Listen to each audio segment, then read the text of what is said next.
Ant-Man and the Wasp Quantamania should have just been called Kang, because that's who runs this movie. Sure, there are other characters, I guess, but this movie truly belongs to the conqueror, Jonathan Majors. Look at me, sure. I'm the captain now.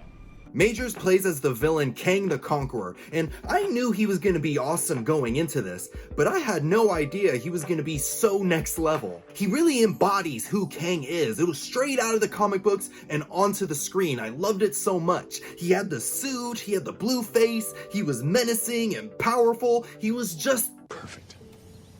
Perfect. Everything, down to the last minute details. Majors demanded my attention every scene he was in, and once he had it, it was as if nothing else on screen existed. And when he delivered his lines, this chills. Literal chills. Anyone else saying those lines would sound really cheesy, but Majors made him sound so iconic. He's definitely a top 3 MCU villain, like he was fantastic. But Quantumania had other good aspects about it too. For starters, I thought the action was really entertaining. Ant-Man and the Wasp are fun characters to watch in a fight, you know, because of the shrinking and the growing, and that leads to some really creative scenes. The best action sequence for me though was the final fight between Ant-Man and Kang, because there wasn't any powers being used. It was just straight up hands. Now, I love a big superhero mash fest as much as the next guy, but that scene felt so intense and personal. It felt like I could see into the soul of the characters. It brought the movie to a level of seriousness that a lot of MCU fans, including myself,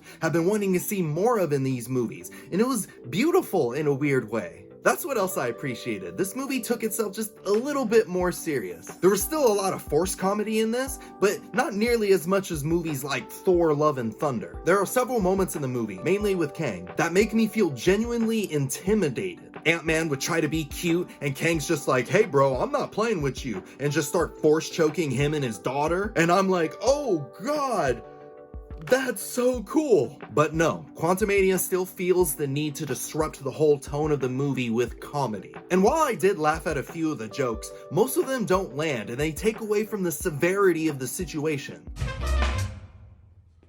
Not quite my tempo. Why does everyone need to be funny? The alien people, Hank Pym, Cassie, they were all funny, but they weren't. Can we just go back to the days where there was only one comic relief character? Like, you have Paul Rudd. He's a comedic actor. Let him do it. Everyone else be serious. You're in a world where there's a futuristic tyrant that's trying to kill you. Don't be silly, be afraid. And I felt like characters outside Ant-Man and Kang were weak, especially Ant-Man's daughter Cassie, who's played by Katherine Newton. One, her character was the cliche teenage daughter, you don't understand me, dad. Nothing special about her. And secondly, I don't think Katherine Newton was the right choice for this role. No disrespect towards her as a person, I just felt that her performance was very basic, it's very blah, and that's probably why I didn't care about her character. I also felt disrespected for the Wasp. She's in the title of the movie. It's called Ant-Man and the Wasp, yet she's just the background character in this. Now that I'm thinking about it, she only has like 5 lines of dialogue. She doesn't really say anything, she just stands there. The Wasp should have been a much bigger part of this movie,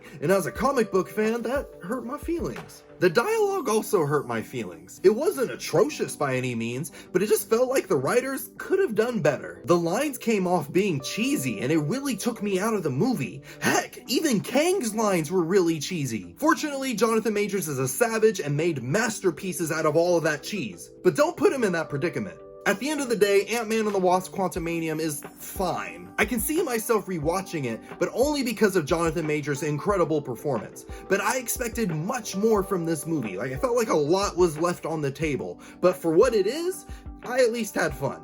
Ant-Man and the Wasp Quantumania is not what I wanted, but I'll take it. Like sugar-free soda. Now, a real good MCU movie to watch is Black Panther: Wakanda Forever. Click here to watch my review on it, and if you enjoyed this review and you want to see more, like, comment, and subscribe to my channel, and I'll see you in the next video.